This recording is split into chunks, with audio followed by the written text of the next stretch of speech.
Hey guys! So last week I touched a little bit on the ideas of the well, how the well symbolizes walking in faith, combining our own human effort, but knowing that we can only be successful if Hashem puts the water there, if He blesses our efforts. And lo and behold, this week we get more well stories than we even know what to do with. These stories are so cryptic. Jeremy and I are learning the Torah portion with our big kids in the evening after our little team goes to bed. It's really helping us see the stories with new eyes because we've read them so many times. Sometimes you don't even notice how strange some of the biblical stories can be when you read them for the first time. So, if you notice, these are pretty much the only significant stories that we have about Yitzchak independently here in chapter 26. Up until now, we have stories about him as Avram's son. Later, we see him in the blessings that are really stories primarily about Yitzchak and Esau. The only actual story that we have here in chapter 26 is Yitzchak's interactions with the Philistines and digging these wells. So there's this one really fundamental Jewish idea that we have in our traditions that say that the Genesis stories, the patriarch and matriarch stories, are not just telling us their biographies. There's this idea called Ma'aseh Avot Siman Labanim. What happened to the fathers is going to happen to the children. If Hashem was just trying to give us a biography of what Yitzchak's life looked like, I would have had plenty if he would have given me one verse. Okay, he dug some wells, right? I don't need all of these verses going on and on about the wells, and there's so little about everything else and about his life's work, right? But since we have this really fundamental idea in our tradition that the stories in the Bible about the patriarchs are in some ways like a guide for us for our life, they were trailblazing a pattern that's going to repeat itself in all the future generations. And the things that we struggle with, are things that they already kind of dealt with. We really need to unpack this story of Yitzchak to understand it as a whole. So I want to suggest that this story is a really deep guide about what to expect in the land of Israel. Because how does the story start? Yitzchak wants to go down to Egypt like his father did when there was a famine. Hashem says in chapter 26, verse 2, don't go to Egypt, dwell in the land. The word the Torah uses for dwell in verse 2 is shchon ba'aretz. Shchon is an interesting word because it has the connotation in Hebrew of shchuna, like a neighborhood, a place that's inhabited. So, inhabit the land, be in the land. But the next verse says gur ba'aretz, right, which also means live in the land. So what is shchon, the first, word Hashem uses here in verse 2, trying to teach us? If you actually look at the root of shchon, it's shin kaf nun, which means the presence of Hashem, the Shekhinah.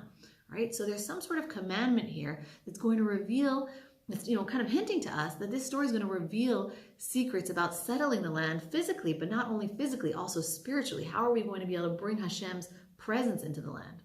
So when I look at this story, what's the most shocking to me is really verse 15. So it turns out Abraham had dug a whole bunch of wells in the Gur Philistine area. Now, if you know a little bit about the map of Israel, you're talking about the southwestern part of Israel. It's hot, it's arid, it's barren, right? He's digging wells. He's making, a flourishing landscape. That's only good for everyone there, right? He's creating prosperity. Now, what do? They don't take the wells. They fill them up with sand. They fill them up with dirt. Now, this doesn't make any logical sense, right? Why not just take them and use them? They actually destroy them. Yitzchak doesn't freak out. He redigs them, gives them the names that Abraham gave them, and just keeps on digging more wells. Now, when I read these verses, it just reminded me so much about the disengagement 15 years ago, which shockingly actually is in the same geographic area that this story takes place in. The settlers of Gush Katif, they made these amazing communities, flourishing farms, business, prosperity for Jews and Arab. They took a place that was literally sand dunes and, deserts, and they were able to figure out ways to grow plants in salt water and in sand, places that people thought were totally, not suited for growing. And when the Jews were kicked out, you have, these amazing places that could have been used productively. But the first instinct was just to burn things down. I mean, the hate, it's like, you see, it's like engraved in my memory, these videos of just mobs of people coming into these empty places and just destroying, burning, like you could use it for something productive. So it's like Hashem is saying to us, this is not just happening to Yitzchak. You will come to the land, be ready. And people are going to see what you're doing. They're not going to like it. They're not going to just want to take it. They're going to want to destroy it. But what do? You're going to keep on digging. A few months ago, they had a program on Israeli TV about what the people of Gush Katif did after being kicked out. They had the most amazing projects, like the people of Nitzarim. They were kicked out of their homes. The betrayal, the pain, with everything, they went and they made this new community called Bnei Nitzarim with cutting-edge agricultural projects and just a beautiful, flourishing community. They kept on going. It's like Hashem is giving us here the litmus test for what is going to happen. Here's the land. How do you know who Hashem wants this land to go to? You watch their behavior. Is it destructive or is it productive? Are there going to be people building jobs, creating prosperity, technology, or are there going to be people who are destroying and terrorizing? And we see it happening, in our own times. I mean, for me and Jeremy, in our own little way, we had to deal, in our small perspective, we had to deal with this on the farm. We started to build up the farm, and then suddenly these NGOs and saying, destroy this, give this land to the Arabs. They didn't have a legal leg to stand on. We had aerial footage showing this place had been empty for decades, completely desolate. No one set foot here. But then as soon as they saw someone trying to build something, make something beautiful, make it flourish, smoke comes out of their ears. They're so angry. And they actually went to the court and asked for a demolition order. They just wanted to destroy. And we had to make a conscious decision at that time. Do we keep on building, or maybe just wait and see how that court case goes and just, not invest too much? We had to follow this plan and just decide to keep on building. And, the most marvelous part of the story is in the end, Yitzchak builds and builds. And then what happens? The Philistines come and they ask to make peace, and he makes the first peace treaty with them in the Bible. And how long have the UN and Europe been telling us, if you just stop building, freeze building, don't build anything, then there's going to be peace. The Bible gives us a totally different path. Yitzchak kept on building and kept on digging until finally they saw he's here to stay. There's no point of taking his wells anymore. He's just going to keep on digging new ones. At that point, when they saw Yitzchak's dedication, his tenacity, his persistence to keep on building up the infrastructure, the water, the agriculture, then they came to him for a peace deal. It's like Hashem saw that the very question that we would be grappling here in Israel was going to be this, and he gave us a map in these cryptic stories for what to do. Hashem is telling us what's going to happen. Read these stories, follow that example, be prepared. But now, like I said in the beginning, Hashem doesn't only command Yitzchak to settle the land physically. He says, Shchon, bring Hashem's presence into the land, right? So there's also a spiritual dimension to the story. How do we live a godly life? How do we bring Hashem's presence into the world? And Yitzchak also gives us an example for that in these stories. Look at his life's work.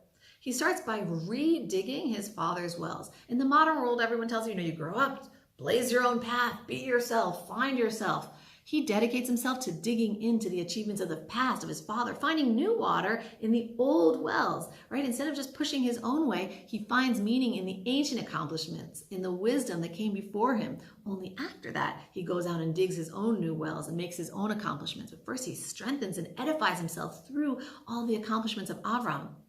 And, the Torah makes sure we don't miss it, makes sure that we, don't miss this point by saying he called the wells by the same names. He could have said, look, I put in a lot of work. I'm going to call them Yitzchak wells. No, he calls them the same names that Avram called it. It would have been totally normal if he would have just said, here's a name inspired by my life experiences. He calls them what Avram called them, and the sages didn't miss the importance of that. They pointed out that Yitzchak is the only patriarch that doesn't have his name changed. If you notice, Avram became Avraham, Yaakov became Yisrael. Only Yitzchak got to keep his name. It's as if by not caring about his own name, his own glory, Hashem preserves his name and his honor. So this is both a spiritual and physical guidebook for us in the world, right? When we, dig into, when we want to build our path, Hashem is saying our true honor is to reach back into the Torah and reach back into the traditions and find meaning in our everyday life. Right? That's the base that's going to allow us to continue to bring Hashem's presence into the world. As my dear friend said, sometimes you need to lose yourself in order to find yourself. So I think that through these stories that seem just at first glance to be, very odd and, insignificant almost stories about well digging, we can really find, a wealth of guidance for our lives. And in doing so, ironically, we're actually redigging those wells that Hashem put in the Torah to find their deeper meaning. Hope that resonates with you guys. Love to hear back from you about it and where that meets you in your lives. So have a great week, everyone. Take it easy. Bye. My name is Tehila Gimpel, and I live here in the mountains of Judea. And in these unprecedented times, I wanted to offer you a gift from the land of Israel. We've been here at the cutting edge of the Jewish return to the land of Israel. We've come to the place where King David first assembled his men and where he wrote most of the book of Psalms. We are quite literally transforming this desert mountain area into a Garden of Eden-like oasis. Watching prophecy manifest into reality, we felt called to reach out to the nations, to teach them lessons from the Bible in the original Hebrew, unlocking insights and understandings that you can only get if you read the text in its original language and from a Judean perspective. The prophet Zechariah spoke of a time that 10 men from all the nations will grab hold of the corner of a garment of a Judean man and say, "Take us with you, for we have heard that God is with you." Perhaps this is the time that the righteous among the nations will now make a sharp U-turn and reconnect to Israel, reconnect to Judea, reconnect to the Hebrew roots of the spiritual realities of this world. This is an invitation to join us at our next live gathering with hundreds of families from over 30 countries around the world. And if you register now, we'll give you a free gift from Israel, the first 5 sessions that unlock the secrets of the Hebrew Bible and how to live as a believer in these times. I hope to see you at the Land of Israel Fellowship. Shalom.